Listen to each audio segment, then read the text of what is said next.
The fact of the matter is we did all kinds of views that day. What's up, wrestling fans? We are back. It's the Joe Cronin Show. It's been a long day. I was at Disney on Ice. Okay? There was actual snow falling from the ceiling, which just... Snow makes me so happy. I don't know what it... No, it doesn't. Fake snow does because I don't have to shovel it. That's why. Many of you guys wondering about Impact Wrestling. I will probably have my Impact Wrestling review for you guys tomorrow. And we'll be all squared away there. There's a rumor about WWE roster changes possibly happening soon. Of course, there's a bunch of news on Finn Balor that sort of was spoiled in a way for us the other night, but I will not mention it, so anybody who does not want to be spoiled, I'm not going to go there, so we're not going to mess it up for you. Previously, obviously, I posted about Ryback's comments about the Tyson Kidd situation. Obviously, Tyson Kidd is a guy who was really nice to me and was cool with me on Twitter for a while, and we unfortunately I've lost touch with him because my Twitter was suspended. Obviously, you guys know months ago my Twitter was suspended. At Joe Cronin Show was suspended, so I had to create at Joe Cronin JCS. Also, in a funny twist, I was promoting Ryback's podcast just for no reason earlier today, just because I think he delivers some value on his podcast. And I joked because you guys have known every time we've reached out to certain superstars, certain wrestlers, certain former wrestlers, many people have dropped price tags that are almost just incredible price tags. I mean, this is a podcast. Normally it's free or, people just want to come on and promote something. That's usually how these things work.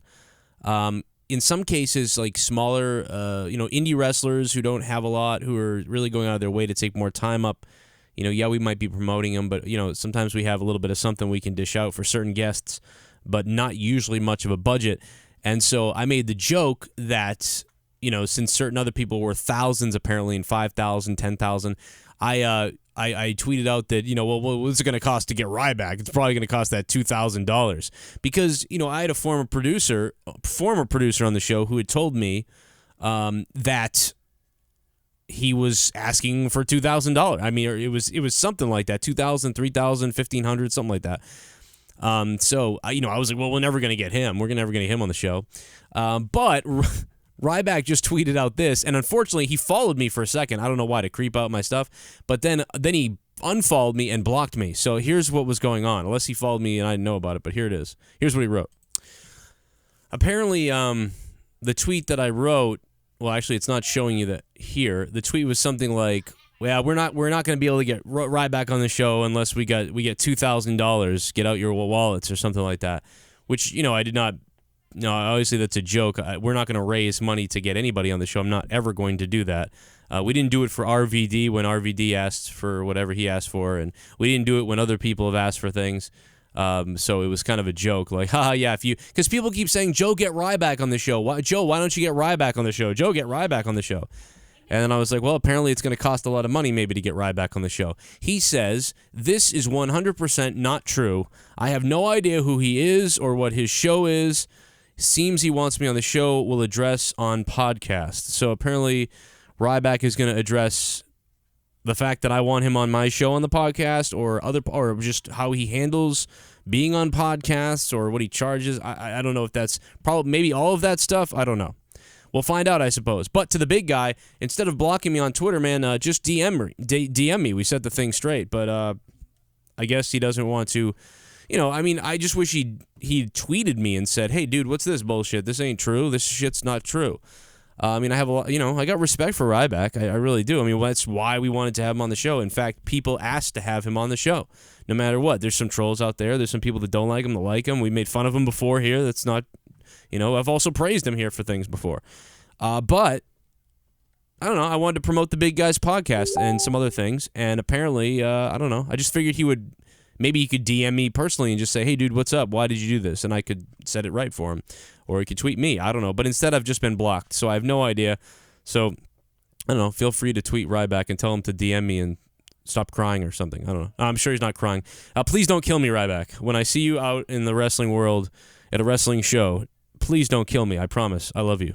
I love you, Ryback. Ryan, I love you. Don't kill me, please. I'm 5'10". I've got 3 kids. I have a small dick. No, I'm just kidding. It's not that small. It's regular. But seriously, that's that's what's going on. I don't know, man. It's kind of funny. We did get RVD on the show once, but it was not the RVD we expected. I'll tell you that. Anyway, what else is in the news here? Okay, so I had excitement as far as the speculation of the changes coming to the roster. Well, that is, I had speculation until I read this article or this brief paragraph that says, it was speculated that the latest edition of Wrestling Observer Radio that we may begin to see some roster trades between Raw and SmackDown after WrestleMania. No word yet on which superstars might be switching brands.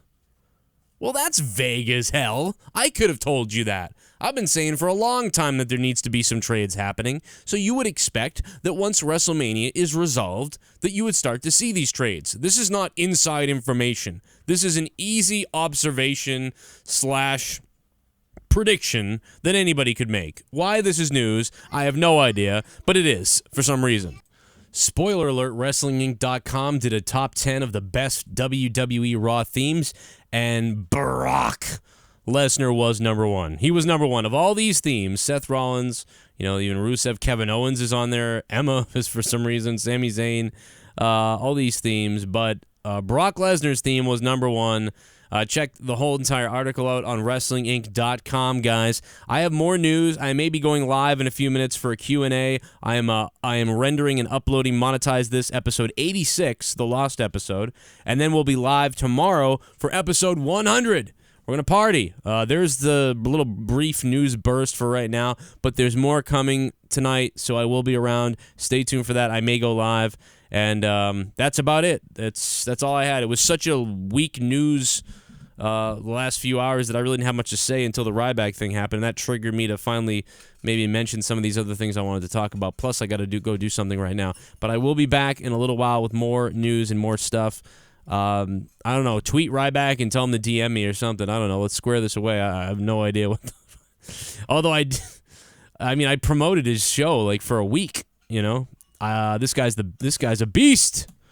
Ryback, the big guy.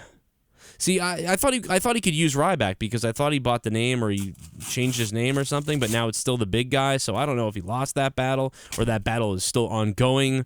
I don't know. I'll try to find out. What do you guys think about Brock Lesnar being number one? Is there a better theme song on Raw? Let me know in the comments down below. We'll see you in just a few minutes.